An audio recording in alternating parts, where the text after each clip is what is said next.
Welcome to Mash on This, Mashable's daily culture and entertainment show that gives you tomorrow's biggest news stories today. I'm your host, the gun from the Emoji Movie, also known as Max Knobloch. On Mash on This, we give you a quick rundown of what we think is the best the internet has to offer. Be sure to tell us what you think in the comments and we'll get to them at the end of the show. Now let's get into it. Okay, we now know the identity of the Google employee who wrote that anti-diversity manifesto that was shared within the company.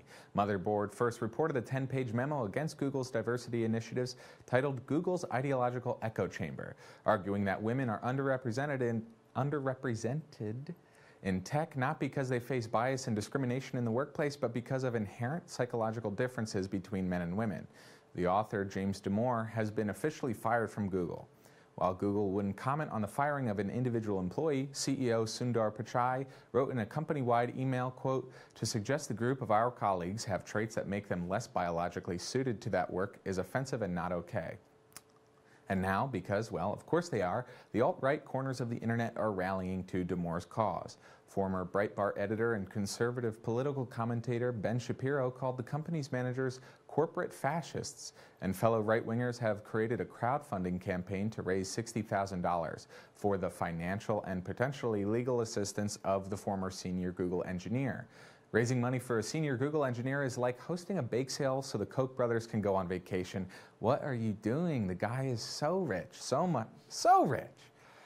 Okay, things are getting out of hand. HBO is at the center of a massive cyber attack, putting 1.5 terabytes of intellectual property and private info at risk.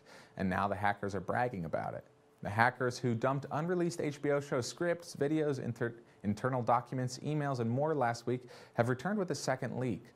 The latest leak includes scripts and full seasons of various HBO shows, including Curb Your Enthusiasm and Ballers, in addition to what appears to be HBO CEO Richard Plepler's contact list. There's also this roughly 5-minute long video ransom note set to the Game of Thrones soundtrack.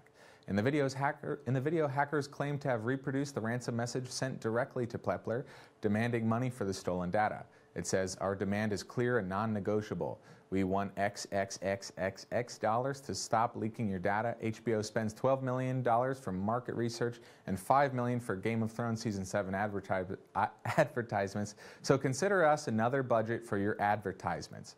Later, the video text says, "We often launch 2 major operations in a year, and our annual income is about $12 to $15 million. So you pay our 6-month salary in Bitcoin, and we get away from your map." Assuming the X's stand for about half of these hackers' alleged salary, that would make this a ransom of $6 to $7.5 million. My warning to the hackers: if you spoil Ballers for me, you will have made a great and terrible enemy, and I will hack you into oblivion once I figure out how to stop my laptop from asking me to update every 5 seconds. Be sure to check out Mashable.com for any and all updates regarding this big story. The Pentagon has officially approved a new policy allowing for right of self-defense when it comes to UAVs or drones operating over them. This, of course, is Pentagon speak for, "We can blast your stupid RC plane out of the sky with a cannon." The exact policy is classified, but the Pentagon spokesperson, Navy Captain Jeff Davis, has said the new guidance does afford the ability to take action to stop these threats, and that includes disabling, destroying, and tracking.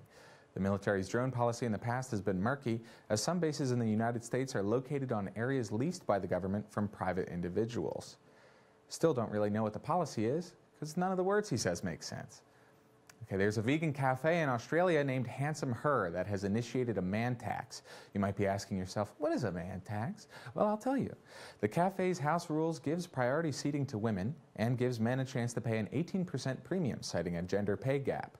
The man tax is optional, says cafe owner Alexandra O'Brien, and proceeds go to charity.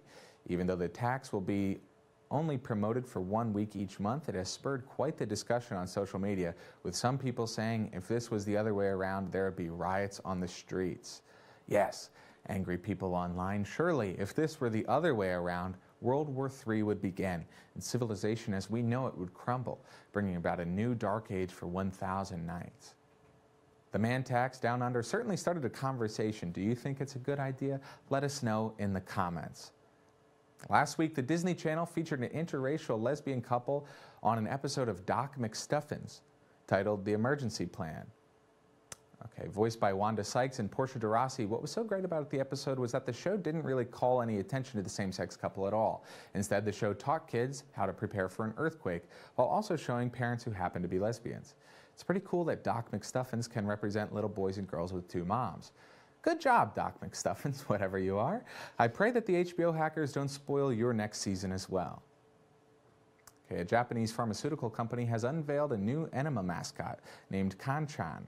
Kanchan is like a pink penguin, but also an enema kit, and its name is derived from the Japanese word for enema.